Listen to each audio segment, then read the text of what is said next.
Hiring freeze, मास layoffs, recession, companies रिसेंडिंग offers, इनमें से बहुत सारे टर्म्स तुमने रीसेंट डेज में सुनी होंगी on LinkedIn, on different other platforms. And तुम सोच रहे होगे कि यार क्या मुझे प्रिपेयर करना चाहिए, अभी तो रिसेशन आ रहा है तो क्या पता मुझे जॉब ही ना मिले। तो इस वीडियो में हम डिस्कस कर रहे होंगे कि यार कैसे आज से एक साल पहले जहां पे आईटी का बूम चल रहा था, हायरिंग बहुत जोरों शोरों पे चल रही थी, कंपनीज ऐसे अंधाधुंध हायरिंग कर रही थी, इतना ज्यादा पैकेज दे रही थी, तो एकदम से ऐसा क्या हुआ कि ये सब चीजें हो रही हैं and how can we get over this recession. तो इस वीडियो में हम डिस्कस कर रहे होंगे कि यार उस रिसेशन का मेजर रीजन क्या है, एंड अगर वो रिसेशन आया है कौन कौन सी कंपनीज को उस रिसेशन ने इंपैक्ट किया है, and how can you stay relevant even if that recession is there. तुम्हें क्या क्या चीजें ध्यान में रखनी चाहिए as far as your career is concern, as far as this entire tech industry is concern, उसमें क्या इंपैक्ट होने वाला है। सो this is Arsh Goyal and without any further do let's get started. अगर तुम फ्लैशबैक में जाओगे 2020 में व्हेन देयर वाज कोविड, तो everything was haphazard, everything was stand still. Companies को पता नहीं था कि उनको आगे जाने वाले टाइम में क्या होने वाला है, यूजर्स आने वाले हैं उनके प्लेटफॉर्म पे नहीं आने वाले हैं, गवर्नमेंट को भी पता नहीं था यार क्या हो जाएगा क्या नहीं हो जाएगा। तो they were in need of money, उनको रिसोर्सेज चाहिए थे, उनको बहुत सारे ऐसी चीजें खरीदनी थी from different other companies from various parts of the world. तो they started minting out more money. अब ज्यादा पैसा होगा तो सप्लाई एंड डिमांड का गेम तो हमेशा चलता है, अगर सप्लाई ज्यादा होगी तो उस चीज की डिमांड कम हो जाएगी। तो एज सुन एज बहुत ज्यादा पैसा आने लग गया तो उसकी वैल्यू थोड़ी कम होने लगी, एंड अगर वैल्यू कम हो रही है तो इन्फ्लेशन का रेट बढ़ने लगा। अब इंडिया में ही नहीं, यूएस में भी अगर तुम देखोगे पिछले 10 सालों में 7.5 से ऊपर इन्फ्लेशन रेट कभी नहीं गया है, तो यूएस में भी 7.5 इन्फ्लेशन रेट चला गया था। तो this was the consequence of everything happening.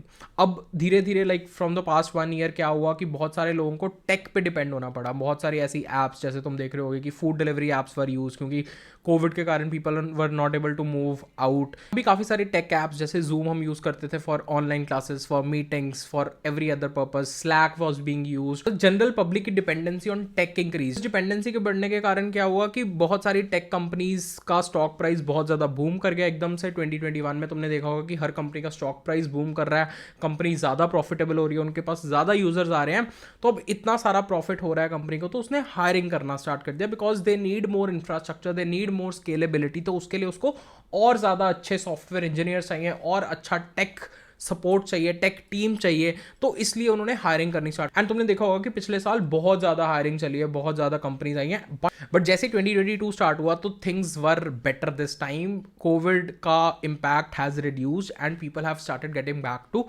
Offices, मतलब रिटर्न टू ऑफिस स्टार्ट हो गया। उसके अलावा स्टूडेंट्स भी घर से कॉलेजेस जाने लग गए, वर्क फ्रॉम ऑफिस स्टार्ट हो गया, स्टूडेंट्स के भी कॉलेजेस वगैरह खुल गए हैं। तो जो टेक पे डिपेंडेंसी थी, जो तुम जूम पे क्लासेस लगा रहे थे, अब वो तुम फिजिकल क्लासेस लगा रहे हो। जो लोग स्लैक पे इतना डिस्कशन कर रहे थे, वो लोग अभी फिजिकल ऑफिस में जाके वो डिस्कशन कर रहे हैं। तो धीरे धीरे क्या हुआ, जो हमारी डिपेंडेंसी थी टेक पे वो कम होने लगी, एंड कंपनीज को अब रियलाइज हुआ कि उन्होंने जो हायरिंग की है वो बहुत ज्यादा नंबर्स में है, इतने ज्यादा लोग उनको नहीं चाहिए एग्जैक्टली।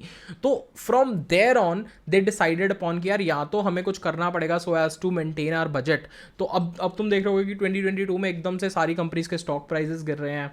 क्यों? क्योंकि यूजर्स ही नहीं है उनके पास जितने पेंडेमिक के टाइम पे थे। अब बहुत सारे ओटीटी प्लेटफॉर्म जैसे नेटफ्लिक्स का तुम देख रहे होगे कि stock price has reduced to 70-80%। Netflix तो वैसे ही तुम देखोगे कि as compare to its competitors तो price is also very high, तो यूजर्स वैसे ही कम हो रहे हैं नेटफ्लिक्स के।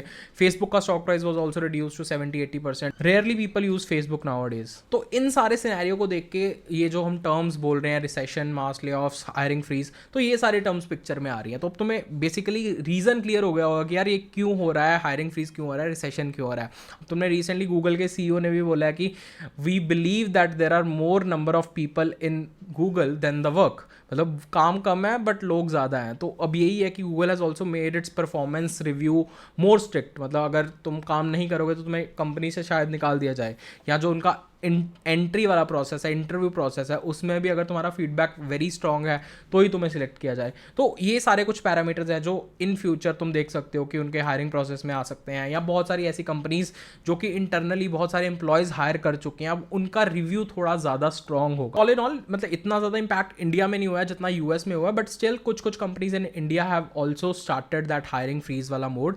अब मैं सिर्फ स्टार्टअप्स की बात नहीं कर रहा, स्टार्टअप्स की अगर तुम बात करो तो अनअकैडमी, वेदांतु, बहुत सारी ऐसे स्टार्टअप्स हैं जिन्होंने अपने काफ़ी एम्प्लॉयज़ ले ऑफ किए हैं। तो स्टार्टअप्स की बात नहीं कर रहा, बट इंडिया में बिग टेक कंपनीज की अगर हम बात करें तो उन्होंने भी अपना हायरिंग फ्रीज कर दिया। गूगल ने रिसेंटली अपना 2 वीक्स का हायरिंग फ्रीज किया था, so as to know the head count कि कितने लोग उनको हायर करने हैं। माइक्रोसॉफ्ट में भी काफ़ी सारी टीम्स में हायरिंग स्लो हो चुकी है, और भी इंडिया की काफ़ी सारी कंपनीज में हायरिंग अभी उस लेवल की नहीं चल रही है जो एक साल पहले चल रही थी। तो धीरे धीरे थोड़ा थोड़ा हायरिंग वाला सीजन कम हो रहा है, बट मतलब if you are a student and you also are facing कि यार रिसेशन आ जाएगा, ये सब हो जाएगा, तो you don't need to think all of this, you just need to focus upon your skills. तो स्किल्स के लिए I would categorise it to 4 points. So पहली चीज़ है कि staying relevant, you should be staying relevant to what is going on in the market, you should try to upskill yourself each and every single day. Try solving more and more questions related to whichsoever topics, like let's say if you're preparing for software engineering jobs, so each and every day you should be solving some more problems on data structure algorithms that can help you grow. You if you are interested in development, तो तुम्हें web development या android development या machine learning कुछ भी एक technology तुम सीख रहे हो, तो उसमें अपनी स्किल्स को इम्प्रूव करना is what you should consider. You should be relevant कि अगर कोई कंपनी अपॉर्चुनिटी मिले तुम्हें तो you should sit there and you should crack that. तो कोई भी opportunity you should not miss. तो first point was staying relevant. Second चीज is skyrocketing career opportunities. अब बहुत सारी कंपनीज ऐसी भी हैं कि जिन्होंने हायरिंग फ्रीज नहीं, अपने नंबर्स को डबल करने की कोशिश किया। बहुत सारी कंपनीज को प्रॉफिट भी हुआ है once everything has come offline. तो तुम देख सकते हो कि जो कंपनीज ऑफलाइन आ गई हैं उनको प्रॉफिट हुआ है, तो they have also increase their hiring numbers. तो it's your turn, it's your chance कि कैसे तुम इस चीज़ को लेवरेज करके अपना बेस्ट दे सकते हो, अपने कॉलेज की बेस्ट प्लेसमेंट ले सकते हो, the best opportunity that your college gives, that should be your target right now. It is from the point of view of your future also. मतलब अगर तुम सॉफ्टवेयर इंजीनियरिंग इंडस्ट्री में चले भी गए, there also you should be staying relevant. अगर तुम अभी से अपस्किल करोगे, you will have hands on skills कि तुम कंपनी में जाके भी सस्टेन कर पाओ। So it is very very necessary कि अगर तुम सोच रहे हो कि लॉन्ग टर्म तुम्हें सॉफ्टवेयर इंजीनियरिंग इंडस्ट्री में रहना है, तो तुम्हें वो फंडामेंटल्स को स्ट्रॉन्ग करना पड़ेगा। एल्स तुम सॉफ्टवेयर इंजीनियरिंग इंडस्ट्री में चले तो जाओगे, बट वहाँ पे सस्टेन करना इज ऑल्सो डिफिकल्ट। अब तुम्हें अपस्किल करना है, अपस्किल करने के लिए बहुत सारे डिफरेंट रिसोर्सेज अवेलेबल हैं। I would like to introduce the sponsor of this video, that is great learning academy. It's a very great platform from where you can learn and upskill yourself. Multiple different domains में you will get courses, be it Python, be it SQL. तो इन सारे domains के courses तुम्हें यहाँ पे मिल जाएंगे, that to completely free. इनके फ्री कोर्सेज कर सकते हो, तुम्हें फ्री में सर्टिफिकेट्स भी देंगे, साथ में तुम अपस्किल कर सकते हो वीडियो कॉन्टेंट के साथ एंड कुछ असाइनमेंट्स के साथ। उसके अलावा अगर तुम मास्टर्स करना चाहते हो तो इनके कुछ पेड प्रोग्राम जो हैं वो भी चेकआउट कर सकते हो।